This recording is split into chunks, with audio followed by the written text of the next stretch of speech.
Hello guys, કેમ છો? મજામાં ને? ઇન્ડોઆઈસમાં એકવાર ફરીથી આપ સૌનું સ્વાગત છે. આજનો આપણો પહેલો આર્ટિકલ નોબેલ પીસ પ્રાઇઝ 2020ના બારામાં છે. જુઓ ન્યૂઝ શું છે. વર્લ્ડ ફૂડ પ્રોગ્રામને 2020નો નોબેલ પીસ પ્રાઇઝ આપવામાં આવ્યો છે. એક્ઝામ માટે ખૂબ જ રેલેવન્ટ છે. દરેકે દરેક લોકો નોટ ડાઉન કરશે. ડીવાયએસઓ, એસટીઆઈ, પીઆઈ, આ જે વન ડે ટાઈપ એક્ઝામ છે તો ત્યાં ડાયરેક્ટ આ પ્રકારનો ક્વેશ્ચન બની શકે છે કે 2020નો નોબેલ પીસ પ્રાઇઝ કોને મળ્યો છે? તો વર્લ્ડ ફૂડ પ્રોગ્રામને મળ્યો છે. ઠીક છે. હવે આપણે અહીંયા ડિસ્કશન કઈ એક્ઝામ માટે કરવા માટે બેઠા છીએ? તો આપણે અહીંયા યુપીએસસી અને જીપીએસસી ક્લાસ 1-2 લેવલની એક્ઝામની પ્રિપેરેશન કરવાની છે. તો આપણને આ વર્લ્ડ ફૂડ પ્રોગ્રામ વિશે ઇન્ફોર્મેશન હોવી જોઈએ. યુપીએસસી ક્વેશ્ચન પૂછે ને તો આ વર્લ્ડ ફૂડ પ્રોગ્રામ વિશે ક્વેશ્ચન પૂછે, પરંતુ ડીવાયએસઓ એસટીઆઈમાં ક્વેશ્ચન આવે તો આ જ ક્વેશ્ચન બને કે 2020નો નોબેલ પીસ પ્રાઇઝ કોને મળ્યો. સમજી ગયા? તો આપણે હવે શું કરીએ? આપણે બધા એક તીર ઉપર બે નિશાન સાધવાના છે. બરાબર? તો હવે આપણે જે નોબેલ પીસ પ્રાઇઝ કોને મળી, કોના દ્વારા આપવામાં આવી, એના વિશે થોડી ઇન્ફોર્મેશન લઈએ અને બીજી ઇન્ફોર્મેશન વર્લ્ડ ફૂડ પ્રોગ્રામ વિશે લઈએ. તો જો સૌથી પહેલા તમારે છે ને એક એક્સેપ્શનને યાદ રાખવાનું છે. એક્સેપ્શન શું છે? જેવી રીતે અત્યારે છે ને આપણે છેલ્લા લગભગ 3 કે 4 દિવસથી નોબેલ પ્રાઇઝ છે તો એને આપણે ડિસ્કસ કરીએ છીએ કે ભાઈ નોબેલ પ્રાઇઝ ફિઝિક્સમાં મળ્યો છે, કેમેસ્ટ્રીમાં મળ્યો છે, પછી મેડિસિનમાં મળ્યો છે, એના સિવાય લિટરેચરમાં મળ્યો છે. તો આ બધા જે નોબેલ પીસ પ્રાઇઝ મેં તમને કીધા ને તો એ સ્વીડનમાં આપવામાં આવે છે. પરંતુ એકમાત્ર નોબેલ પીસ પ્રાઇઝ છે, દરેક લોકો આ એક્સેપ્શનને નોટ ડાઉન કરશે, એકમાત્ર નોબેલ પીસ પ્રાઇઝ એવો છે કે જે નોર્વેમાં આપવામાં આવે છે. સમજી ગયા? તો આ એક્સેપ્શનને તમારે યાદ રાખવાનું છે. બાકીના બધા નોબેલ પીસ પ્રાઇઝ સિવાયના બધા જે નોબેલ પ્રાઇઝ મેં તમને કે ફિઝિક્સ કીધું, કેમેસ્ટ્રી કીધું, લિટરેચર કીધું, તો આ બધા ક્યાં આપવામાં આવે છે? તો સ્વીડનની અંદર આપવામાં આવે છે. પરંતુ એકમાત્ર નોબેલ પીસ પ્રાઇઝ એવું છે કે જે નોર્વેની અંદર આપવામાં આવે છે. તો આ એક્સેપ્શનને તમારે નોટ ડાઉન કરવાનું છે. તો આ તમને ખબર પડી ગઈ. અને 2020નું કોને મળ્યું છે? તો વર્લ્ડ ફૂડ પ્રોગ્રામ. હવે તો તમને યાદ રહી જ જવું જોઈએ. તો આપણે હવે શું કરીએ? આ WFP છે તો એના વિશે ઇન્ફોર્મેશન લઈએ, કારણ કે યુપીએસસી લેવલમાં આ પ્રકારના ક્વેશ્ચન બને. બરાબર? તો હવે આ શું છે? તો it is food assistant branch of United nation. આ યુનાઇટેડ નેશનની ફૂડ આસિસ્ટન્ટ બ્રાન્ચ છે. તમે આના નામથી જ સમજી શકો છો. ફૂડ આવ્યું ને તો વર્લ્ડ ફૂડ પ્રોગ્રામ છે તો યુનાઇટેડ નેશનની ફૂડ આસિસ્ટન્ટ બ્રાન્ચ છે અને વર્લ્ડની લાર્જેસ્ટ હ્યુમેનિટેરિયન ઓર્ગેનાઇઝેશન છે, જે મેઇનલી વર્લ્ડની અંદર જે ફૂડ સિક્યોરિટી છે અને હંગર એટલે શું થાય? ભૂખમરી. સમજી ગયા? તો મેઇનલી જે વર્લ્ડની અંદર જે ભૂખમરી છે એના સિવાય ફૂડ સિક્યોરિટી માટે કાર્ય કરતી એ વર્લ્ડની લાર્જેસ્ટ હ્યુમેનિટેરિયન ઓર્ગેનાઇઝેશન છે. તો આ બેઝિક ઇન્ફોર્મેશન તમને મળી ગઈ. આને ક્યારે સેટઅપ કરવામાં આવ્યું હતું? તો 1961માં, 1961માં. દરેક લોકો નોટ ડાઉન કરશે. 1961માં જે વર્લ્ડ ફૂડ પ્રોગ્રામ છે તો એને ફાઉન્ડ કરવામાં આવ્યું હતું, સેટઅપ કરવામાં આવ્યું હતું. અને આનું હેડક્વાર્ટર ક્યાં છે? તો રોમમાં છે. રોમ કઈ કન્ટ્રીમાં આવ્યું? તો ઇટલીમાં આવ્યું છે. તો દરેક લોકો આને પણ નોટ ડાઉન કરશે. અહીંયાથી પણ ડાયરેક્ટ ક્વેશ્ચન બની શકે. In 2019 the world food programme provided assistance to close to 100 million people in 88 countries who are victim of acute food insecurity and hunger. કહેવા શું માંગે છે કે 2019માં લગભગ 88 જેટલી કન્ટ્રીમાં 100 મિલિયન જેટલા લોકો, જે લોકો હંગર અને ફૂડની ઇનસિક્યોરિટીથી પીડાતા, વિક્ટિમ એટલે શું થાય? જે એક્યુટ એટલે કે ખૂબ જ વધારે જે ભૂખમરીથી પીડાતા લોકો છે, 88 કન્ટ્રીના જે લોકો છે, કેટલા? તો લગભગ 100 મિલિયન લોકોને જે વર્લ્ડ ફૂડ પ્રોગ્રામ છે તો એને ફૂડ આસિસ્ટન્ટ પ્રોવાઈડ કરવાનું કાર્ય કર્યું છે. અને આ પ્રકારનું એનું જે હ્યુમેનિટેરિયન કાર્ય છે તો એને ધ્યાનમાં લઈને 2020નો peace prize Nobel peace prize આપવામાં આવ્યો છે. In 2015 eradicating hunger was adopted as the one of the United Nation sustainable development goal. તમને ખબર છે કે યુનાઇટેડ નેશનમાં ટોટલ કેટલા સસ્ટેનેબલ ડેવલપમેન્ટ ગોલ છે, જેને આપણે શોર્ટમાં SDG કહીએ છીએ? તો ટોટલ 17 સસ્ટેનેબલ ડેવલપમેન્ટ ગોલ છે જેને આપણે અચીવ કરવાના છે 2030માં અને વૈશ્વિક લેવલ ઉપર અચીવ કરવાના છે. તો 2015માં જે 17 સસ્ટેનેબલ ડેવલપમેન્ટ ગોલને અચીવ કહેવાય ને કે સેટઅપ કરવામાં આવ્યા, તો એમાંથી એક જે સસ્ટેનેબલ ડેવલપમેન્ટ ગોલ છે તો એ જે હંગર છે, જે ભૂખમરી છે, તો એને ખતમ કરવું છે વિશ્વમાંથી 2030 સુધી. તો આ પણ ટાર્ગેટ રાખવામાં આવ્યો છે. તો આ પણ તમને ખબર પડી ગઈ. જો હવે છે ને જે લોકો મેઇન્સ માટે પ્રિપેરેશન કરતા હોય ને તો તમારે એક કામ કરવાનું છે. એક કામ શું કરવાનું છે? ગૂગલમાં વિડીયો પતે તરત જવાનું છે. પછી સસ્ટેનેબલ ડેવલપમેન્ટ ગોલ છે તો એના 17 ગોલનો એક જ પીક તમારે ડાઉનલોડ કરવાનો છે. ઇમેજને ડાઉનલોડ કરી અને તમારે રાખવાની છે. એને ક્યારે પણ તમારે રટવાના નથી. સમજી ગયા? તમે યાદ રાખજો, તમને મીન્સમાં ખૂબ જ કામ આવવાનું છે. ક્યારેય તમારે એસડીજી ગોલને રટવાના નથી. તમે એને ડાઉનલોડ કરો. ડાઉનલોડ કરીને શું કરો, ડેલી તમારે છે ને સવારમાં અથવા તો સાંજે અથવા તો જ્યારે તમે ફ્રી પડો ત્યારે એ 17 સસ્ટેનેબલ ડેવલપમેન્ટ ગોલને એક વખત તમારી નજરમાંથી નીકાળી દેવાના. તમે જો એને રટવા બેસો તો ક્યારેય યાદ નહીં રહે.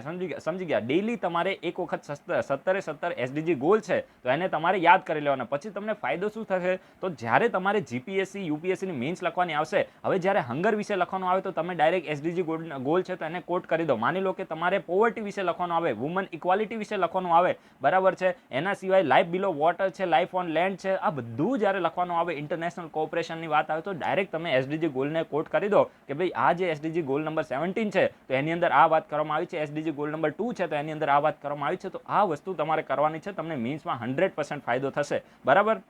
The World Food Program is United Nations primary instrument for realizing this goal. એટલે કહેવા શું માંગે છે કે જે આપણે 2015માં ગોલ નક્કી કર્યો ને કે ભાઈ આપણે 2030 સુધીમાં વૈશ્વિક લેવલ ઉપરથી જે હંગર છે તો એને ખતમ કરવાનું છે, તો આ ગોલને અચીવ કરવા માટે ઇન્સ્ટ્રુમેન્ટલ રોલ કોણ પ્લે કરી રહ્યું છે, તો world food programme role play કરી રહ્યું છે. The World Food Program was an active participant in the diplomatic process that culminated in May 2018 in the United Nations Security Council's unanimous adoption of resolution 2417. દરેક લોકો note down કરશે.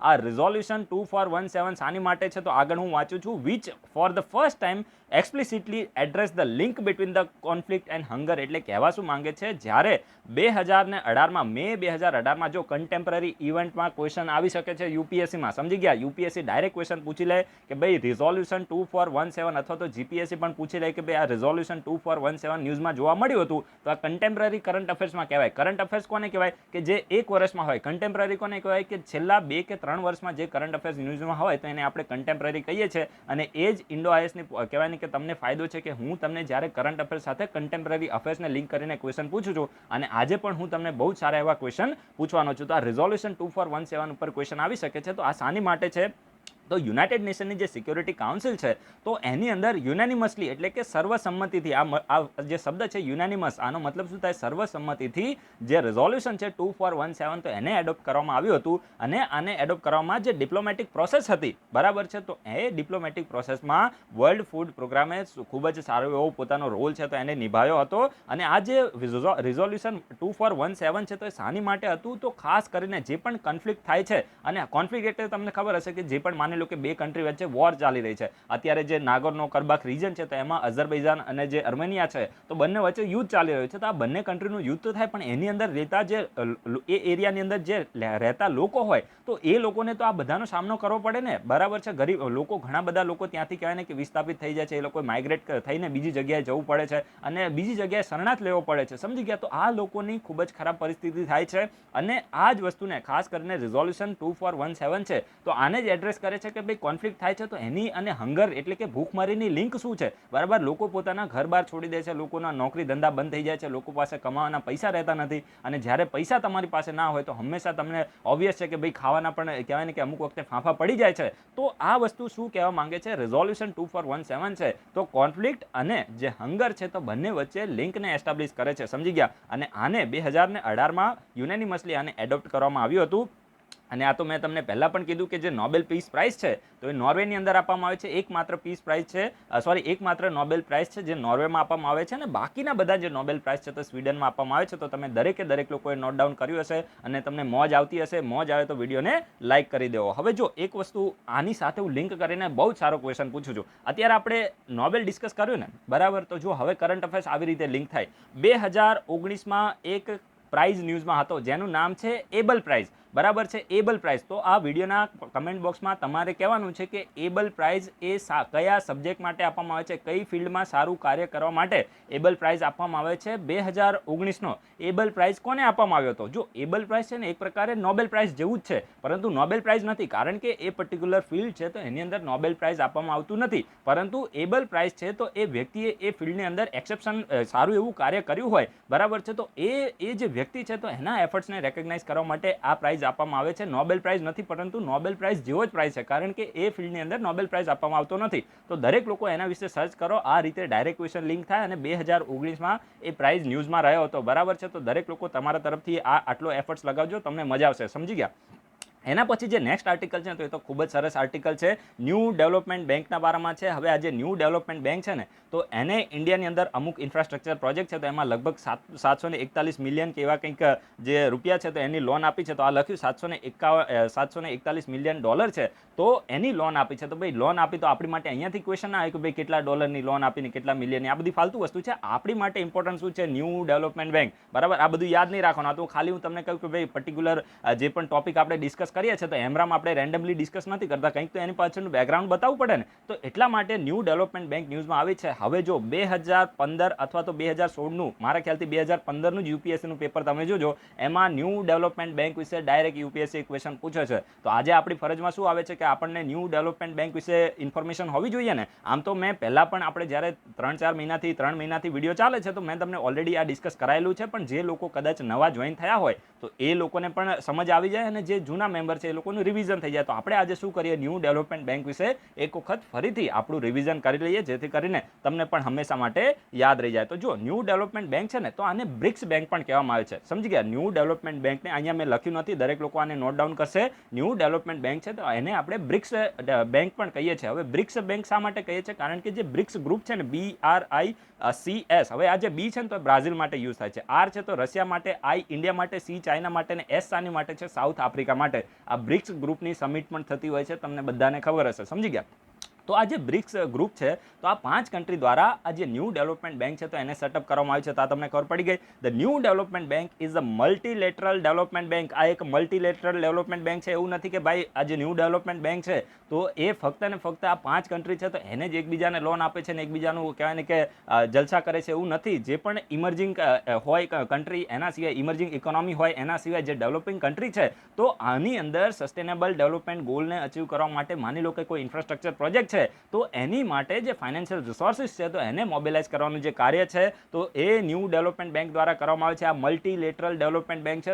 દરેક લોકો આ જે સ્ટેટમેન્ટ મેં તમને કીધું એને નોટ ડાઉન કરશે. અને આને કોના દ્વારા ઓપરેટ કરવામાં આવે છે તો બ્રિક્સ સ્ટેટ દ્વારા, એટલે કે બ્રિક્સ કન્ટ્રી છે. હવે બ્રિક્સ તો મેં તમને કીધું ને કે બ્રાઝિલ છે, રશિયા છે, ઇન્ડિયા છે, ચાઇના છે અને સાઉથ આફ્રિકા. તો આના દ્વારા આને ઓપરેટ કરવામાં આવે છે. The new development bank was agreed by the BRICS leader at the 5th BRICS summit held in the Durban, South Africa in 2013. બરાબર, 2013માં સાઉથ આફ્રિકાના ડર્બનમાં 5મી બ્રિક્સ સમિટ થઈ હતી. દરેક લોકો નોટ ડાઉન કરશે. 5મી બ્રિક્સ સમિટ થઈ હતી ક્યારે? તો 2013માં સાઉથ આફ્રિકાના ડર્બનમાં થઈ હતી. અને ત્યારે જે બ્રિક્સ ગ્રુપ છે તો એના લીડરે ડિસ્કસ કર્યું કે ભાઈ આપણે આવી કોઈ જે બેંક છે તો એને સેટઅપ કરવી જોઈએ. સમજી ગયા? હવે હું તમને આને એક એક્ઝામ્પલ તરીકે કહું છું કે માની લો કે તમે 2020માં નક્કી કર્યું કે ભાઈ આપણે છે ને ડીસી બનવું છે, બરાબર, આપણે ડીસી બનવું છે અથવા તો આપણે ડીએમ બનવું છે, આવું તમે ટાર્ગેટ નક્કી કર્યો અને પછી એના ઉપર કામ કરવાનું શરૂ કર્યું અને ભગવાનના આશીર્વાદથી, ઈશ્વર અલ્લાહના આશીર્વાદથી તમે 2021માં ડીસી અથવા તો ડીએમ બની પણ ગયા, બરાબર છે. તો એવી જ રીતે થયું શું કે આ લોકોએ 5મી સમિટ હતી ત્યારે નક્કી કર્યું કે ભાઈ આપણે આવે છે ને કંઈક બેંક બનાવીને થોડું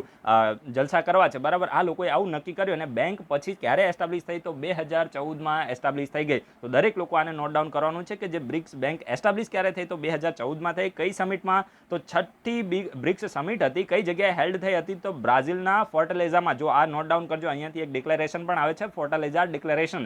તો ફોર્ટાલેઝા ડિક્લેરેશન શાની સાથે ડીલ કરે છે? તો બ્રિક્સ સાથે ડીલ કરે છે. દરેક લોકો નોટ ડાઉન કરશે. અહીંયાથી પણ ક્વેશ્ચન બને કે ભાઈ ફોર્ટાલેઝા ડિક્લેરેશન ન્યૂઝમાં જોવા મળતી હોય છે તો આ ડિક્લેરેશન શાની સાથે ડીલ કરે છે? તો બ્રિક્સ સાથે ડીલ કરે છે. અને આ ફોર્ટાલેઝા ડિક્લેરેશનથી 6ઠ્ઠી બ્રિક્સ સમિટ થઈ. એના પછી 2014માં જે બ્રિક્સ ગ્રુપ છે તો એને જે ન્યૂ ડેવલપમેન્ટ બેંક છે તો એને સેટઅપ કરવામાં આવી હતી. The bank is setup to foster the greater financial and development cooperation among the 5 emerging market. એટલે કે જે 5 ઇમર્જિંગ માર્કેટ છે, હવે બ્રાઝિલ છે, ઇન્ડિયા છે, ચાઇના છે, પછી રશિયા છે, સાઉથ આફ્રિકા છે, તો બધી ઇમર્જિંગ ઇકોનોમી છે, બરાબર. તો આ ઇમર્જિંગ ઇકોનોમીની અંદર જે ફાઇનાન્શિયલ કોઓપરેશન છે એના સિવાય ડેવલપમેન્ટ કોઓપરેશન છે તો એને ફોસ્ટર કરવું. ફોસ્ટરનો મતલબ શું થાય? એને વધારવું. સમજી ગયા? તો એની માટે આ જે બેંક છે તો એને સેટઅપ કરવામાં આવી હતી. અને પછી મેં તમને પહેલા કીધું ને એક ફોર્ટાલેઝા ડિક્લેરેશન છે. તો આ ફોર્ટાલેઝા ડિક્લેરેશનમાં જે પણ લીડર્સ હતા, જે બ્રિક્સ ગ્રુપના લીડર્સ હતા, તો એ લોકોએ ભાર મૂક્યો હતો કે જે ન્યૂ ડેવલપમેન્ટ બેંક છે તો એ શું કરશે કે જે બ્રિક્સ ગ્રુપ છે તો એની અંદર જે કોઓપરેશન છે તો એને સ્ટ્રેન્થન કરશે, એટલે કે મજબૂતી પ્રદાન કરશે, અને will supplement the efforts of the multilateral and regional financial institution for the global development. એટલે કહેવા શું માંગે છે કે આ લીડરે એવું કીધું હતું કે જે પણ મલ્ટીલેટરલ અને રિજનલ ફાઇનાન્શિયલ ઇન્સ્ટિટ્યુશન છે, માની લો કે જેવી રીતે મલ્ટીલેટરલમાં શું આવે, વર્લ્ડ બેંક છે, એના સિવાય એશિયન ડેવલપમેન્ટ બેંક છે, તો આ બધું આ જે ફાઇનાન્શિયલ ઇન્સ્ટિટ્યુશન છે જે ગ્લોબલ લેવલે અને રિજનલ લેવલે કાર્ય કરી રહ્યા છે, તો આ બધા ઇન્સ્ટિટ્યુશનના જે એફર્ટ્સ છે તો એને કોણ સપ્લિમેન્ટ કરશે, તો એને સપ્લિમેન્ટ કરશે ન્યૂ ડેવલપમેન્ટ બેંક. સમજી ગયા? કારણ કે ક્યાંક ને ક્યાંક ન્યૂ ડેવલપમેન્ટ બેંક બી તો શું કાર્ય કરવાનું છે, લોન આપવાનું જ કાર્ય કરવાનું છે ને. તો આ લોકોના એફર્ટ્સને સપ્લિમેન્ટ કરવાનું કાર્ય કરશે. એટલે કે માની લો કે આ લોકો દ્વારા પહેલા જે 100% એફર્ટ્સ લગાવવામાં આવતા હતા, તો હવે ન્યૂ ડેવલપમેન્ટ બેંક એમાંથી માની લો કે સે ફોર એક્ઝામ્પલ, હાઇપોથેટિકલ એક્ઝામ્પલ લઈએ કે 10% પણ એફર્ટ્સ આ લોકો લગાવશે, તો જે વૈશ્વિક લેવલ ઉપર તો થોડું એનું પોઝિટિવ ઇમ્પેક્ટ થવાની ને. સમજી ગયા? એટલે આફ્ટર ઓલ આ લોકોએ એવું કીધું કે જે ન્યૂ ડેવલપમેન્ટ બેંક છે તો એ મલ્ટીલેટરલ અને રિજનલ ફાઇનાન્શિયલ ઇન્સ્ટિટ્યુશન છે, તો એના જે એફર્ટ્સ છે સસ્ટેનેબલ ડેવલપમેન્ટ માટેના એના જે એફર્ટ્સ છે તો એને સપ્લિમેન્ટ કરશે. તો આ પણ તમને ખબર પડી ગઈ હશે. The bank will headquarter in Shanghai China. જો 2015માં ક્વેશ્ચન આવ્યો હતો, એમાં આ જ સ્ટેટમેન્ટ પૂછેલું હતું કે જે ન્યૂ ડેવલપમેન્ટ બેંક છે, એટલે એમાં 2-3 સ્ટેટમેન્ટ હતા. તો ન્યૂ ડેવલપમેન્ટ બેંક છે તો એનું હેડક્વાર્ટર ક્યાં છે, તો સંઘાઈ ચાઇનામાં છે. હવે તમે છે ને કન્ફ્યુઝ થશો. કન્ફ્યુઝ ક્યાં થશો? મેં તમને ઓલરેડી પહેલા પણ કીધું છે કે જે ન્યૂ ડેવલપમેન્ટ બેંક છે તો એનું હેડક્વાર્ટર સંઘાઈમાં છે. તો આ રીતે તમારે કન્ફ્યુઝ થવું ના હોય તો કઈ રીતે તમે યાદ કરો, તો તમે પેલું ચુંબક જોયું હશે, બરાબર? તો એમાં એક એન ધ્રુવ આવે ને એક એસ ધ્રુવ આવે, બરાબર છે? તો ન્યૂ ડેવલપમેન્ટ બેંકનું જે હેડક્વાર્ટર છે તો એ ક્યાં આવે છે, તો સંઘાઈ ચાઇનામાં આવે છે. સમજી ગયા? એટલે એનએસ તમારે યાદ રાખવાનું. પછી એક આવે છે એશિયન ઇન્ફ્રાસ્ટ્રક્ચર ઇન્વેસ્ટમેન્ટ બેંક, જેના વિશે હું તમને ક્વેશ્ચન પૂછવાનો છું, જેના વિશે યુપીએસસીએ 2019માં પણ ક્વેશ્ચન પૂછ્યો હતો. તો એશિયન ઇન્વેસ્ટમેન્ટ ઇન્ફ્રાસ્ટ્રક્ચર બેંક છે, તો આનું હેડક્વાર્ટર ક્યાં યાદ રાખવું હોય તો તમે કેવી રીતે યાદ રાખો, તો એ બી, બરાબર છે? તો એનું હેડક્વાર્ટર છે તો બીજિંગમાં છે. તો આવી રીતે તમારે યાદ રાખવાનું છે, એ બી અને એનએસ. મેં ખુદે આવી રીતે યાદ રાખેલું છે, એટલે મને ખબર છે કે જે ન્યૂ ડેવલપમેન્ટ બેંક છે તો એનું હેડક્વાર્ટર સાઉથ કહેવાય ને કે સંઘાઈમાં છે, એટલે કે એનએસ. અને જે એશિયન ઇન્ફ્રાસ્ટ્રક્ચર ઇન્વેસ્ટમેન્ટ બેંક છે તો આનું હેડક્વાર્ટર ક્યાં છે, તો બીજિંગમાં છે. તો તમે કન્ફ્યુઝ નહીં થાવ. આવી રીતે તમે જો થોડી લિંક એસ્ટાબ્લિશ કરશો, કારણ કે યુપીએસસી અત્યારે તો તમને સહેલું લાગે, પણ જ્યારે તમે એક્ઝામમાં પેપર આપવા માટે બેઠા હોય ને 2 કલાકનો સમય હોય ને ત્યારે બધું વિચારવાનું હોય, તો ત્યારે ભૂલ થઈ જાય છે. એટલા માટે તમારે કી બનાવીને થોડું યાદ રાખવાનું છે. Unlike the world bank which assign the what base on the capital share. એટલે કહેવા શું માંગે છે કે જે વર્લ્ડ બેંક છે ને, તો એમાં જે કન્ટ્રીનું જેટલું વધારે કેપિટલ હોય તો એને વધારે વોટિંગ રાઇટ મળે છે. જે રીતે આપણે એક હાઇપોથેટિકલ એક્ઝામ્પલ લઈએ કે 100 રૂપિયા છે. હવે 100 રૂપિયાની કેપિટલ છે, એમાં સે ફોર એક્ઝામ્પલ જે યુએસએ છે તો એનું કેપિટલ 30 રૂપિયા છે, ચાઇના છે તો એનું કેપિટલ 20 રૂપિયા છે. આપણે હાઇપોથેટિકલ એક્ઝામ્પલ લઈએ છીએ, જસ્ટ તમે એક સમજી શકો. અને માની લો કે જાપાનનું કેપિટલ 10 રૂપિયા છે. તો આ કન્ડિશનની અંદર જેનું કેપિટલ વધારે છે તો સૌથી વધારે વોટિંગ રાઇટ કોને મળશે, તો સૌથી વધારે મળશે યુએસએ ને. એના પછી ઓછો થોડો, એટલે કે રેશિયોમાં, સમજી ગયા? જેટલી કેપિટલ હોય એના રેશિયોમાં વોટિંગ રાઇટ આપવામાં આવે છે. તો જેટલું વધારે કેપિટલ હોય એટલો વધારે વોટિંગ રાઇટ અને પાવર મળે છે. શામાં? તો વર્લ્ડ બેંકમાં. પરંતુ એક્સેપ્શન શું છે? ન્યૂ ડેવલપમેન્ટ બેંકની અંદર એવું નથી. જે પણ 5 મેમ્બર કન્ટ્રી છે, કઈ બ્રિક્સમાં જે પણ 5 મેમ્બર કન્ટ્રી છે, દરેકે દરેક કન્ટ્રીને એક વોટ આપવામાં આવે છે. અહીંયા ખાસ નોટ ડાઉન કરજો. The new development bank, each participant country will be assigned 1 vote. None of the country will have veto power. કોઈ બી કન્ટ્રી પાસે વેટો પાવર નથી. જેમ સિક્યોરિટી કાઉન્સિલ છે ને, તો એમાં 5 પરમનન્ટ મેમ્બર કન્ટ્રી છે, અને 5 પરમનન્ટમાંથી માની લો કે એક કન્ટ્રીએ વેટો કરી દીધો, તો કોઈ પણ રિઝોલ્યુશન હોય એ ક્યારેય પાસ થઈ શકતું નથી. અને આ જ આની સૌથી મોટી ખામી છે. સમજી ગયા? માની લો કે પહેલા 2 રાખ્યું હોત ને તો બી સારું હતું. અત્યારે શું છે કે સિક્યોરિટી કાઉન્સિલની અંદર ટોટલ 5 કન્ટ્રી છે. હવે આ 5 કન્ટ્રીમાં 4 જે કન્ટ્રી છે ને એ ઇન્ડિયાની ફ્રેન્ડલી કન્ટ્રી છે, પરંતુ એક જ દુશ્મન દેશ છે, અને એ કોણ છે? ચાઇના. તો ચાઇના શું કરે છે? માની લો કે કોઈ પણ પર્ટિક્યુલર ઇન્ડિયાના ફેવરમાં રિઝોલ્યુશન હોય, બરાબર, તો એમાં ચાઇના ડાયરેક્ટલી શું કરે છે? વેટો પાવર લગાવી દે છે. મસૂદ અઝહરને જ્યારે આતંકવાદી ઇન્ટરનેશનલ ટેરરિસ્ટ ઘોષિત કરવાનો હતો, તો ચાઇના હંમેશા અગેન એન્ડ અગેન શું કર્યું હતું? તો અગેન એન્ડ અગેન ચાઇનાએ વેટો પાવર યુઝ કરીને એને ઇન્ટરનેશનલ ટેરરિસ્ટ તરીકે ઘોષિત થવા દીધો ન હતો. પછી એટ ધ એન્ડ એને શું કર્યું? પહેલા એ ટેકનિકલ બેરિયર લગાવી દેતું હતું, પરંતુ જ્યારે કોઈ પણ વસ્તુની લિમિટ પાસ થઈ જાય, બરાબર, પછી એને એક માનવું જ પડે ને. એટ ધ એન્ડ એને જે મસૂદ અઝહર હતો તો એને એક્સેપ્ટ કરી લેવું પડ્યું. અધરવાઇઝ એનું ડિપ્લોમેટિક લેવલ ઉપર, ઇન્ટરનેશનલ લેવલ ઉપર ચાઇનાની ઇમેજ ખૂબ જ ખરાબ થઈ જાય એવી હતી. અને એટલા માટે એટ ધ એન્ડ એને ઇન્ટરનેશનલ ટેરરિસ્ટ તરીકે ઘોષિત કરવો પડ્યો. તો આ વસ્તુ જોવા મળે છે. આ જે સિક્યોરિટી કાઉન્સિલ છે તો એનો સૌથી મોટો વીક પોઈન્ટ છે. આની અંદર રિફોર્મ લાવવાની ખૂબ જ જરૂર છે. અને અત્યારે પ્રધાનમંત્રીએ જ્યારે યુનાઇટેડ નેશનની જનરલ એસેમ્બલીમાં સ્પીચ આપી ને તો પીએમએ ઓપનલી કીધું છે કે ભાઈ ઇન્ડિયા છે ને એક સુપર પાવર તો આપણે ના કહી શકીએ, પરંતુ ખૂબ જ એક મોટી કહેવાય ને કે ઇકોનોમી બની રહી છે અને ભારત ડિઝર્વ કરે છે. બરાબર, આ તો જવાહરલાલ નહેરુએ થોડી ભૂલ કરી હતી અને ચાઇનાને કહેવાય ને કે જે ઇન્ડિયાને સિક્યોરિટી કાઉન્સિલની સીટ ઓફર થઈ હતી આ પ્રકારનું રીડ કરવામાં આવે છે અને ઘણા બધા રેફરન્સ પણ આપે છે. એટલા માટે હું કહું છું આપણે કોઈ જવાહરલાલ નહેરુથી પ્રોબ્લેમ નથી. એમને પણ ભારત દેશને જ્યારે આઝાદ થયો પછી સારું એવું એમને કાર્ય કર્યું હતું, કારણ કે ત્યારે દેશની સિચ્યુએશન ખૂબ જ ખરાબ હતી અને ત્યારે જે ભારત દેશને ઊભો કરવાનું કાર્ય પણ એમના દ્વારા કરવામાં આવ્યું હતું. એટલે આપણે એમને કોઈ ક્રિટિસાઇઝ નથી કરતા, પરંતુ ભારત દ્વારા એ એક પ્રકારની ભૂલ થઈ હતી. આ ડિપ્લોમેટિક લેવલ ઉપર આ પ્રકારનું કહેવામાં આવે છે. તો આ વસ્તુ પણ તમારે યાદ રાખવાની કે ભાઈ પીએમએ અત્યારે ઓપનલી કીધું છે કે ભાઈ યુનાઇટેડ નેશનની અંદર સિક્યોરિટી જે યુનાઇટેડ નેશન છે તેમાં સિક્યોરિટી કાઉન્સિલ છે અને જે જનરલ એસેમ્બલી આખું જે યુએન છે તો એની અંદર રિફોર્મ લાવવાની જરૂર છે. કારણ કે જે પહેલાંનું લગભગ ભારત જે વિશ્વ હતું તો એ વર્લ્ડ વોર II સમયમાં જે વિશ્વ હતું એ વિશ્વ હાલ નથી. અત્યારે પૂરા જે જીઓપોલિટિકલ જે સમીકરણ છે તો એ ચેન્જ થઈ ગયા છે ને યુએનએ પણ સમયની સાથે બદલાવવું પડશે. આવું પીએમએ ઓપનલી કીધું છે અને આની જરૂરિયાત પણ છે. બરાબર છે, તો આ મેં તમને થોડું ટોપિકથી હટીને કીધું, પરંતુ આ વસ્તુ જરૂર છે. સમજી ગયા, જે વિદ્યાર્થી પ્રિપેરેશન યુપીએસસી જીપીએસસી ની કરતો હોય એને જે પણ આસપાસ ચાલી રહ્યું છે એના વિશે ઇન્ફોર્મેશન હોવી જોઈએ. એટલે હું તમને ક્યારેય આઇસોલેશનમાં પ્રિપેરેશન કરાવતો નથી. આપણે જે પણ કરવું એ દિલથી કરવું. સમજી ગયા, તો આ પણ તમને ખબર પડી ગઈ કે જે દરેક મેમ્બર કન્ટ્રી છે એને દરેકને એક વોટ આપવામાં આવે છે. કોઈને અહીંયા વેટો પાવર આપવામાં આવતો નથી, પરંતુ વર્લ્ડ બેંકમાં કેવું છે જેને વધારે કેપિટલ આપી તો એને વધારે વોટિંગ પાવર મળે છે. તો ત્યાં ડિસ્ક્રિમિનેશન જોવા મળે છે એવું આપણે કહી શકીએ, પરંતુ અહીંયા ઇક્વાલિટી છે. સમજી ગયા, the new development bank will mobilise the resources for the infrastructure and sustainable development project in the BRICS and the other emerging economy and developing countries to supplement the existing efforts to multilateral and regional financial institution for the global growth and the development. આ તો મેં તમને પહેલાં પણ કીધું છે કે જે પણ બ્રિક્સ કન્ટ્રીઝ છે, એના સિવાય જે પણ ઇમર્જિંગ ઇકોનોમીઝ છે, ડેવલપિંગ કન્ટ્રીઝ છે, તો આ બધાની અંદર સસ્ટેનેબલ ડેવલપમેન્ટ ગોલને અચીવ કરવા માટે જે ફાઇનાન્સ છે તો એને મોબિલાઇઝ કરવા માટેનું જે કાર્ય છે તો એ ન્યૂ ડેવલપમેન્ટ બેંક દ્વારા કરવામાં આવશે. અને જે બીજા વર્લ્ડ બેંક અને એશિયન ડેવલપમેન્ટ બેંક જેવા જે મલ્ટીલેટરલ અને રિજનલ ફાઇનાન્શિયલ ઇન્સ્ટિટ્યુશન છે તો એના એફર્ટ્સને સપ્લિમેન્ટ કરશે. તો આ તો મેં તમને પહેલાં પણ કીધું છે. તો હવે મેં તમને કીધું ને કે આપણે ડાયરેક્ટલી ક્વેશ્ચનને લિંક કરીને સ્ટડી કરવાની છે, આઇસોલેશનમાં સ્ટડી કરવાની નથી. 2019નું યુપીએસસીનું પ્રિલિમ એક્ઝામનું તમે પેપર જોઈ લેજો.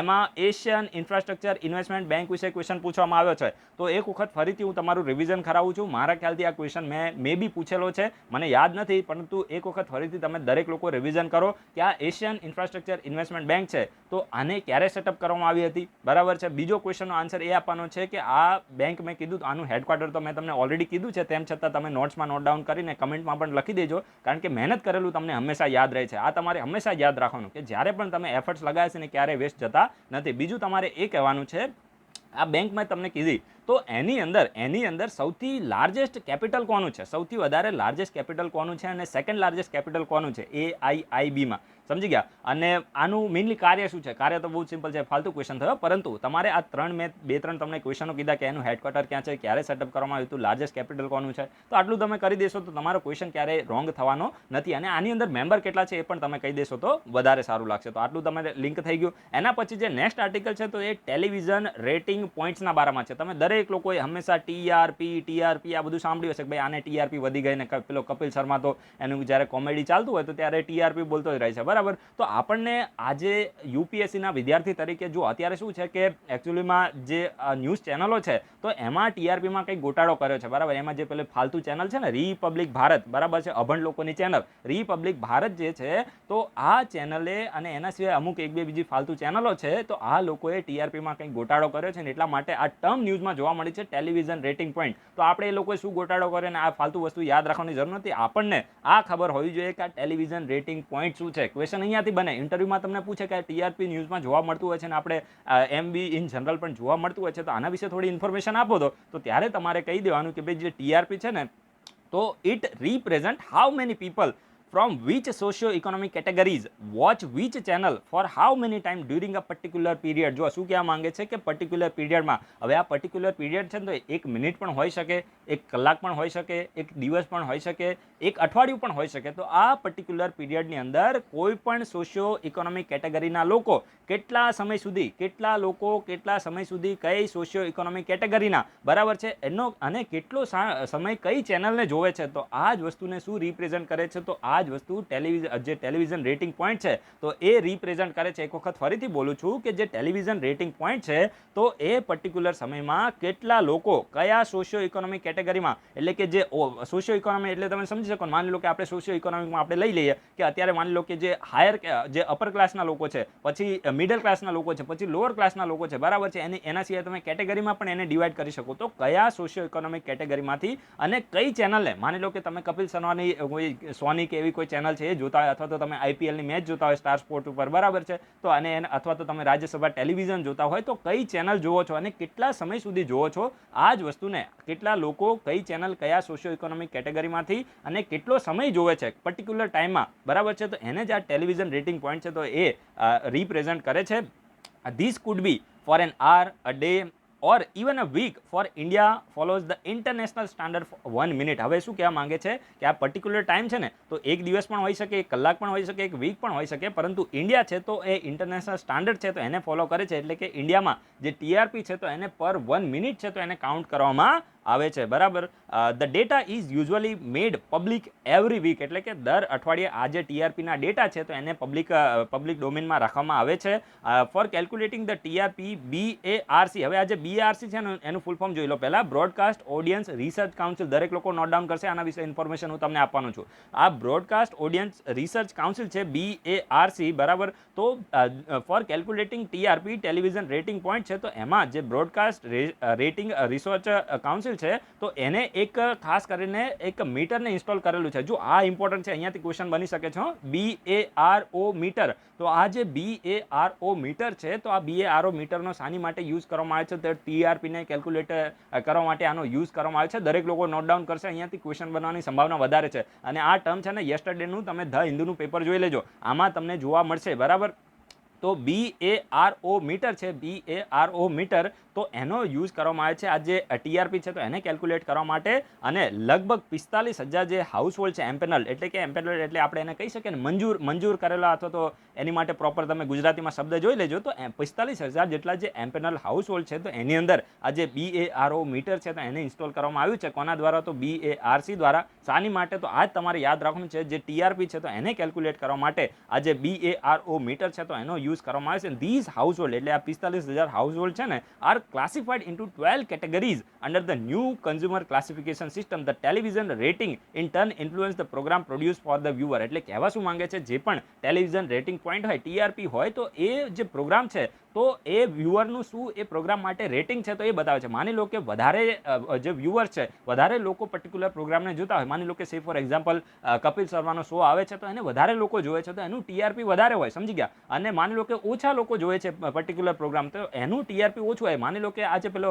ગાંડા જેવી ચેનલ છે ને, શું એનું નામ છે, રિપબ્લિક, ભારતમાં પેલો સુશાંતને લઈને બેઠો છે ને, 4 મહિના 5 મહિના થઈ ગયા, પેલાની આત્માને શાંતિ મળી ગઈ હશે, ત્યારે હજુ આ ભાઈ એને આત્માને શાંતિ બી નથી લેવા દેતો, સમજી ગયા. તો આવી જે ફાલતુ ચેનલો છે તો આની રેટિંગ કન્ટિન્યુઅસલી ડાઉન થાય. એ ભાઈએ છે ને પોતાની ચેનલમાંથી, પોતાની ચેનલ છે ને તો એમાં લાઇક અને ડિસલાઇકને હાઇડ કરી દીધા છે, સમજી ગયા. કહેવા શું માંગુ છું કે આવી એકદમ છેલ્લી ક્વોલિટીની આ ભારતની અત્યારે મીડિયાની સિચ્યુએશન જોવા મળે છે. હું તો કોઈ દિવસ છે ને મને ખરેખર એટલો ગુસ્સો આવી જાય ને કે સાલું લોકોનું બ્રેન વોશ છે એ કરવામાં આવે છે આ ફાલતુ મીડિયા દ્વારા. કારણ કે આ બિહારનું ઇલેક્શન પતશે ને પછી આ સુશાંત બી ઉડી જશે ને રિયા ચક્રવર્તી બી ક્યાંય જતા રહેશે, સમજી ગયા. તો આ વસ્તુ આપણા દેશના લોકોને જણાવવાની ખૂબ જ જરૂર છે, કારણ કે આપણી જે મીડિયા છે ને છેલ્લી ક્વોલિટીની મીડિયા થઈ ગઈ છે. અને સરકારે પણ આની ઉપર, સરકાર તો ક્યાંથી કંટ્રોલ કરે, કારણ કે સરકારના ઇશારા ઉપર જ આ બધું અત્યારે થઈ રહ્યું છે, બરાબર. જેવું બિહારનું ઇલેક્શન પતી જવાનું છે, આ સુશાંત બી ક્યાંય ઉડી જવાનો છે, બરાબર. એટલે આ લોકોએ સમજવાની જરૂર છે. જ્યાં સુધી લોકો નહીં સમજે ને ત્યાં સુધી આમાં કોઈ ચેન્જ આવવાનો નથી, બરાબર. તો હવે શું કરીએ આપણે એના વિશે? ચલો આપણે આ ટોપિક ઉપર આવી જઈએ કે જે પણ પર્ટિક્યુલર પ્રોગ્રામ હોય, હવે આ માની લો કે રિપબ્લિક ભારતનું મેં કીધું ને તો એનું રેટિંગ એકદમ ડાઉન થઈ ગયું, તો આને આર્ટિફિશિયલી કદાચ રેટિંગ વધારવાનું ટ્રાય કર્યું હતું અને એટલા જ માટે આ ટીઆરપી અત્યારે ન્યૂઝમાં આવ્યું હતું, બરાબર છે. તો જે પણ પર્ટિક્યુલર પ્રોગ્રામનું ઓછા લોકો એને જોતા હોય તો એનું ટીઆરપી છે તો એ શું થઈ જાય, ડાઉન થઈ જાય, બરાબર. અને જે પણ, હવે જો એક વસ્તુ યાદ રાખો, જે પણ બ્રાન્ડ કંપની હોય ને, માની લો કે ઓડી કાર છે, બરાબર. હવે ઓડી તો એક બ્રાન્ડ છે, તો આ ઓડી કાર છે, મર્સિડીઝ છે, એના સિવાય BMW છે, આવી કંપની, એના સિવાય માની લો કે કોઈ માની લો કે મારુતિ સુઝુકી છે, હ્યુન્ડાઈ છે, તો બધી આ બધી કંપનીએ જ્યારે પોતાની એડવર્ટીઝમેન્ટ આપી હોય તો આ બધી કંપની શું કરે, પર્ટિક્યુલર જે ચેનલ હોય તો એની ટીઆરપી જોવે, સમજી ગયા, કે ભાઈ આના રેટિંગ શું છે, આને કેટલા લોકો અને કયા સોશિયો ઇકોનોમિક કેટેગરીમાંથી લોકો આને આ ચેનલને જુએ છે. હવે માની લો કે હું તમને એક બહુ જ સરસ એક્ઝામ્પલ આપું કે માની લો કે BMW કાર છે તો એકદમ લક્ઝુરિયસ કાર છે.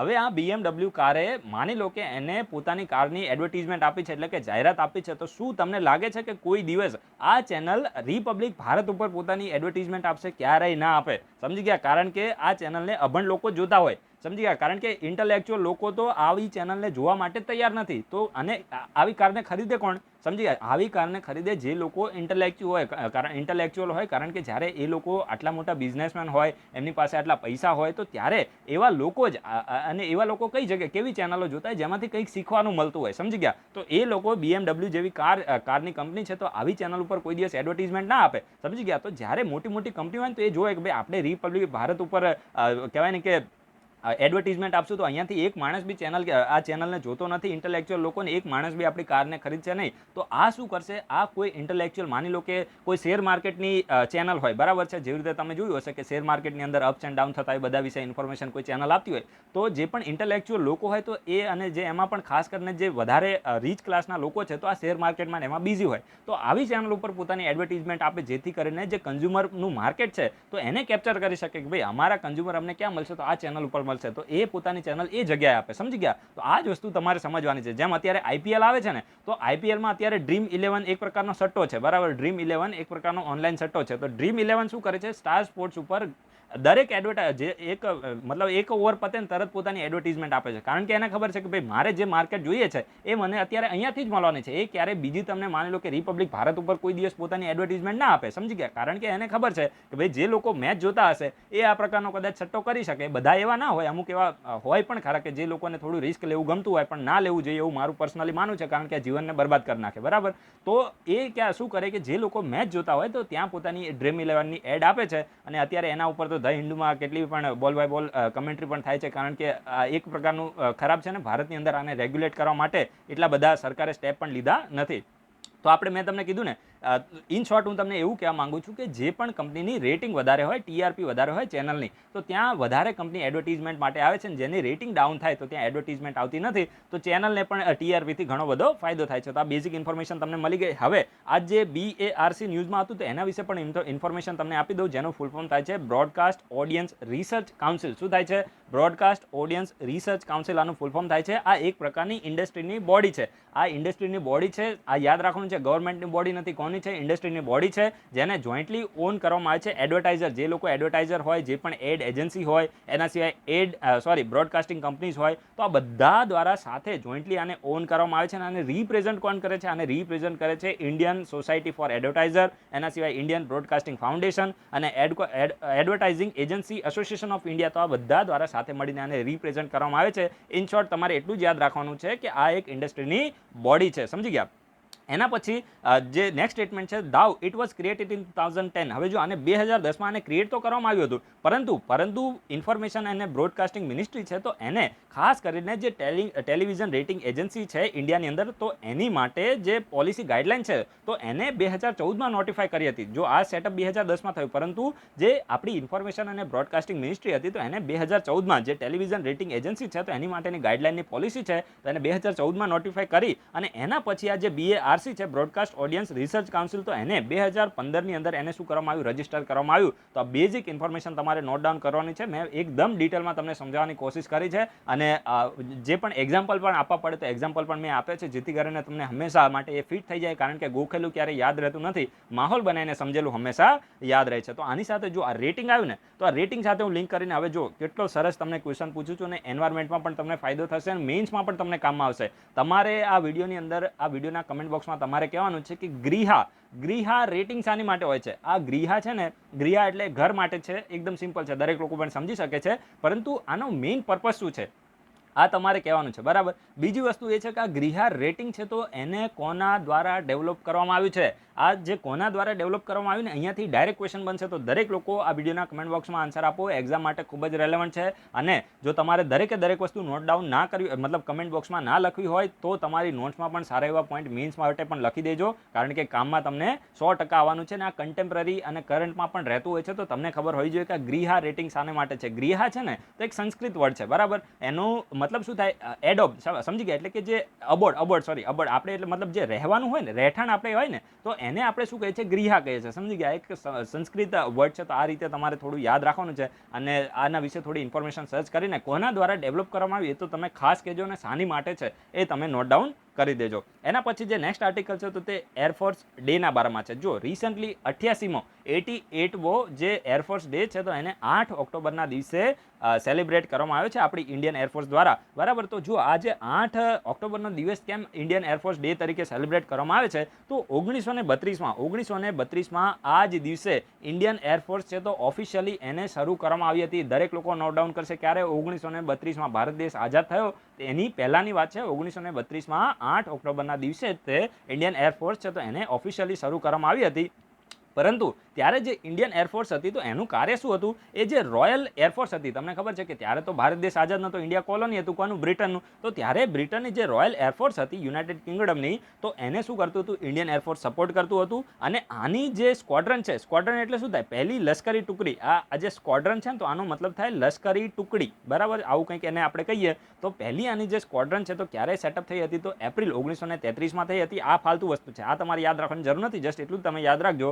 1932માં આને શરૂ કરવામાં આવી હતી. And after the participation in the world war II, the air force in India came to B cold the royal Indian air force in the mid of the 1940. એટલે કે 1940ના મધ્યમાં જ્યારે ઇન્ડિયન એરફોર્સે વર્લ્ડ વોર IIમાં પાર્ટિસિપેટ કર્યું, એના પછી ઇન્ડિયન એરફોર્સને રોયલ ઇન્ડિયન એરફોર્સ તરીકે એને પહેચાન આપવામાં આવી, એનું નામ આપવામાં આવ્યું, સમજી ગયા. અને in 1950 after the Republic came to Bing it become the Indian air force. એટલે કહેવા શું માંગે છે, ભારત જ્યારે રિપબ્લિક થયું, બરાબર છે, એટલે કે 1950માં ભારતે જ્યારે ખુદનું સંવિધાન એડોપ્ટ કરી લીધું, બરાબર, એના પછી જે ઇન્ડિયન એરફોર્સ તરીકે આને ઓળખવામાં આવી. તો આ દરેક લોકો આજે મેં તમને ઇમ્પોર્ટન્ટ પોઈન્ટ કીધા, તો આને તમે નોટ ડાઉન કરી દેજો. ડાયરેક્ટ અહીંયાથી કહેવાય ને કે ક્વેશ્ચન બની શકે છે. ડીવાયએસઓ ટાઈપની એક્ઝામ આવે, STI PI જેવી એક્ઝામ છે તો ત્યાં ક્વેશ્ચન બની શકે છે. આપણે UPSCમાં આવા ક્વેશ્ચનને એક્સપેક્ટ કરતા નથી. હવે અત્યારે આપણે એરફોર્સ ડેના વિશે ડિસ્કસ કર્યું ને, તો આની સાથે લિંક કરીને હું તમને ક્વેશ્ચન પૂછું છું નેવી ડેના વિશે.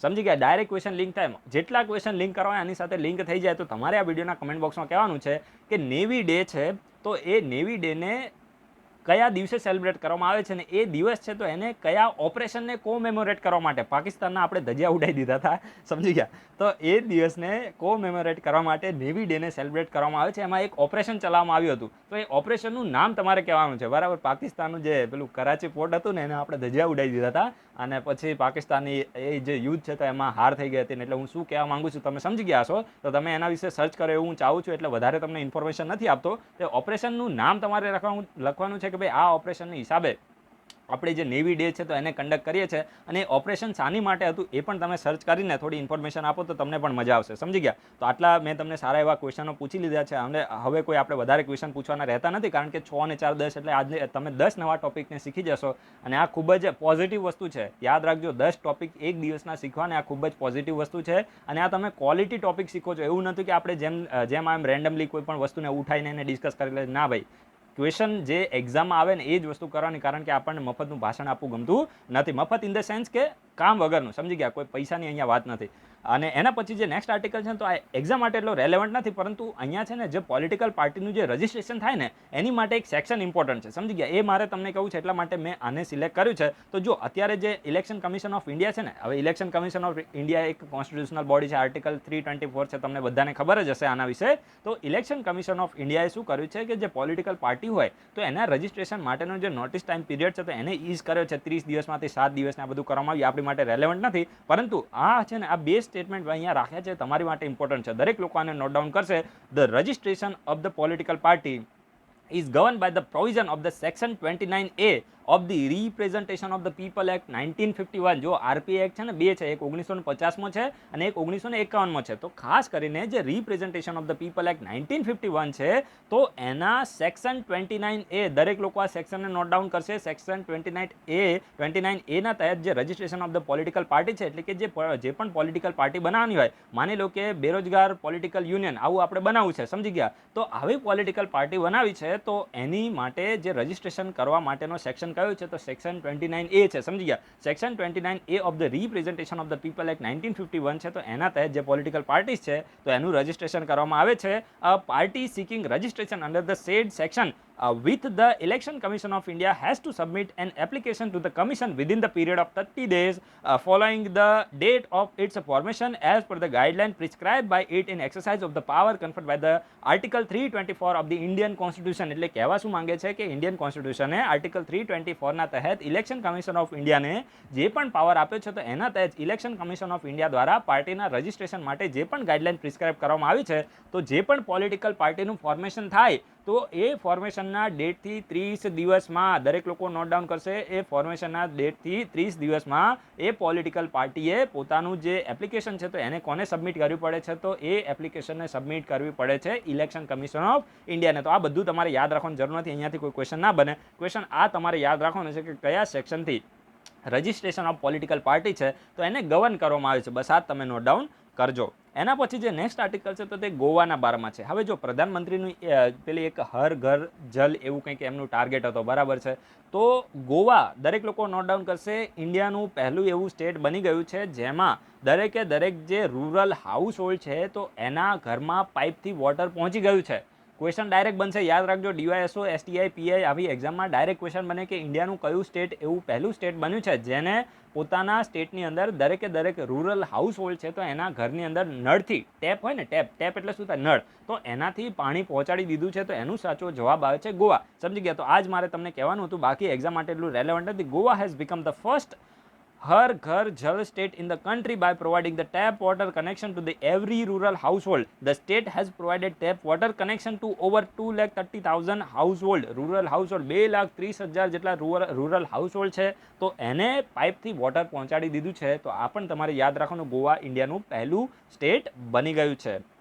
તો આપણે આજે બધા આર્ટિકલ ડિસ્કસ કરી લીધા અને વિડીયો થોડો લાંબો થયો હશે. મેં પહેલાં પણ કીધું છે કે લાંબો લાગે પણ આપણે કન્ટેન્ટમાં બિલીવ કરીએ છીએ તો તમારે વિડીયોની સ્પીડને વધારી દેવાની, સમજી ગયા? અને કોઈ વ્યક્તિને એવું લાગે કે આપણે સ્પીડમાં બોલીએ છીએ તો વિડીયોને ધીમો કરી દેવાનો. બધી ફેસિલિટી યુટ્યુબે આપી છે, બરાબર. અને 0.25 કરી દેશો ને તો તમને એમ લાગે કે કોઈ માંદો માણસ બોલે છે, બરાબર. આને થોડું ઓપરેશન કરાવવું પડશે. એટલે આપણે સાવ એવું બી નહીં કરવાનું.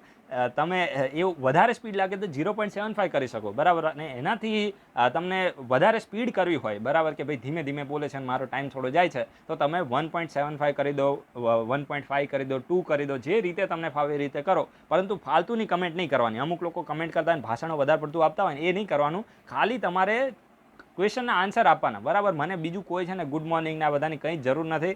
અને ખાલી તમે ક્વેશ્ચનના આન્સર આપો ને એ જ આપણી માટે જરૂરી છે, બરાબર. તો આટલું તમે કરશો ને તો પણ મજા આવશે, બરાબર. આપણે કોઈ વધારે ઇન્ટરેક્શન કરવું નથી. ઇન્ટરેક્શન છે ને એક મેં જ્યારે કીધું હતું ને કે ભાઈ કેટલા લોકો ચાહે છે કે ભાઈ આપણે ક્વેશ્ચન પૂછીએ, તો એમાં એક માણસે એટલો સરસ આન્સર આપ્યો હતો કે ભાઈ આ છે ને એક ઇન્ટરેક્શનનું માધ્યમ છે. અને એક વસ્તુ યાદ રાખવાની, યુપીએસસી કરતો વિદ્યાર્થી હંમેશા પોઝિટિવ બાયલેટરલ ઇન્ટરેક્શનમાં બિલીવ કરે. આ તમારે યાદ રાખવાનું. તમારા ફ્રેન્ડ હોય ને એની સાથે પણ તમે જો સારી એવી ડિસ્કશન કરો, એનું એક લેવલ હોવું જોઈએ. આ હું પહેલાં એક શરત રાખું છું. તમારા ફ્રેન્ડ સાથે તમે 5 મિનિટ ડિસ્કશન કરો, એમાં 2 ક્વેશ્ચનને ડિસ્કસ કરેલો ને એ ક્વેશ્ચન હંમેશા એકબીજા સાથે ડિસ્કસ કરેલું હોય ને એ તમને યાદ રહી જ જાય, સમજી ગયા? એ ફ્રેન્ડનું પછી લેવલ હોવું જોઈએ. પછી સાહેબ ફાલતુ ના હોય જોઈએ કે આપણે સાલું મતલબ એન્વાયરમેન્ટનો ક્વેશ્ચન ડિસ્કસ કરતા અને પોલિટિકલ પાર્ટીમાં બિહારના ઇલેક્શનમાં આઈપીએલની મેચમાં ઘૂસી જાય તો એમાં આપણો ટાઈમ વેસ્ટ થાય. તો એ રીતે તમારે છે ને થોડું કરવાનું. બાકી એ મને સ્ટેટમેન્ટ ખૂબ જ ગમ્યું હતું કે ભાઈ આપણે જ્યારે ક્વેશ્ચન આન્સર કરીએ ને તો એક ઇન્ટરેક્શન થાય છે અને આ પોઝિટિવ ઇન્ટરેક્શન છે. અને પોઝિટિવ ઇન્ટરેક્શનથી એની જે આઉટકમ આવે છે તે પણ હંમેશા પોઝિટિવ આવે છે. તો એ મને ખૂબ જ ગમ્યું હતું ને એટલા માટે મને પણ ખુદને પણ ઉત્સાહ આવ્યો કે ભાઈ 20 લોકો તો આન્સર આપે છે ને, બરાબર. મારે બીજા લોકોથી કોઈ લેવા દેવા નથી. જે 400 લોકો જોઈએ ને એમાંથી 20 તો આપે છે ને, તો એનાથી પણ મારે સેટિસ્ફેક્શન લેવું જોઈએ. એટલે મારે એવું નથી કે મારું પેટ ભરાવાનું છે. આ પણ તમે યાદ રાખજો. મને એવું બિલકુલ કોઈ ફરક પડતો જ નથી કે ભાઈ આટલા લોકો આન્સર આપે છે. આન્સર તમે નહીં આપો પણ મને છે ને અંદરથી એવું થાય કે ભાઈ આ લોકો આન્સર નથી આપતા, અમને એક્ઝામમાં ક્યાંક ને ક્યાંક એનો ડિસએડવાન્ટેજ થશે. મને એવું છે, બરાબર. બાકી આપણને કોઈ ફરક નથી પડતો. પણ જે લોકો 20 કે 30 લોકો આન્સર આપશે એમને મારી 100% તમે છે ને અત્યારે લખવું હોય તો લખી લો. તમે અત્યારે જે એફર્ટ્સ લગાવો છો એની તમને ફાયદો મળવાનો છે, આની આપણી ગેરંટી છે, સમજી ગયા? એટલા માટે મને એ થતું હોય કે ભાઈ 20 લોકો આન્સર આપે છે તો 20ની જગ્યાએ જો 40 લોકો આન્સર આપે તો આપણા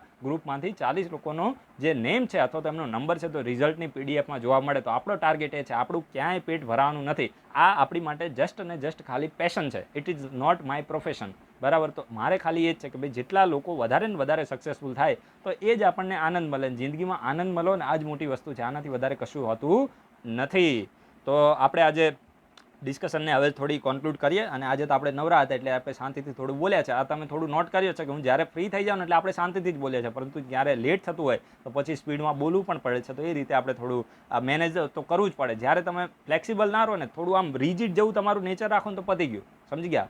યુપીએસસીની ફિલ્ડમાં આવ્યા પછી અથવા તો જીપીએસસીમાં થોડું ફ્લેક્સિબલ રહેવું જ પડે અને તો જ જિંદગીમાં આગળ વધાય. બાકી એમ નક્કી કર્યું કે ભાઈ મારે તો આ 1 કલાકની અંદર આ કરવું એટલે કરવું, તો એ ક્યારેય પોસિબલ થાય જ નહીં, બરાબર. એ તો ભાઈ આપણે માણસ છીએ અને રોબોટ નથી, એટલે એ રીતે થોડું જોઈ લેવાનું. So guys, thanks for watching. Video ગમે તો લાઇક જરૂર કરજો, ના ગમે તો ડિસલાઇક કરજો, બધી છૂટી છે, પરંતુ નકામી કમેન્ટ નહીં કરવાની, બરાબર. અને જે પણ તમારા ફ્રેન્ડ્સ પ્રિપેરેશન કરતા જસ્ટ ખાલી એને આમ શેર લખ્યું ને નીચેનું બટન, એમાં ક્લિક કરીને એને ખાલી ફોરવર્ડ કરી દો. આપણે એને ગુડ મોર્નિંગનો મેસેજ કરીએ ને એની જગ્યાએ જો ચેનલ મોકલી દઈએ અને જો એ ચેનલને ફોલો કરીને જો પાસ થઈ જાય ને તો એના આશીર્વાદ મળે. ભલે તમને સામેથી થેન્ક યુ નહીં કે, આ વસ્તુ યાદ રાખવાની, હ્યુમનનું એક ટેન્ડન્સી છે, હ્યુમન ક્યારેય તમને સામેથી થેન્ક યુ નહીં કે, પણ એના અંદરમાંથી એવો અવાજ તો નીકળશે કે ભાઈ આને મને કીધું હતું ને તો મને આટલો ફાયદો થયો. અને એ અંદરથી જે અંતરાત્માનો અવાજ આવે ને, થેન્ક યુ ને આ બધાથી કોઈ ફરક નથી પડતો, અંતરાત્માથી જે અવાજ આવે ને એનો જ તમને ફાયદો થાય, સમજી ગયા. તો આટલું પણ તમારે કરી દેવાનું. એ ભલે તમને થેન્ક યુ ના કહે તો એની અપેક્ષા નહીં રાખવાની, પણ તમે એને જો થોડી હેલ્પ કરશો ને તો તમને હંમેશા એનો પોઝિટિવ આઉટકમ તમને સામેથી જોવા મળશે, સમજી ગયા. કારણ કે એના અંતરાત્મામાંથી તમારી માટે સારો એવો અવાજ નીકળશે. So guys, thanks for watching. તમારા બધાનો દિવસ શુભ જાય.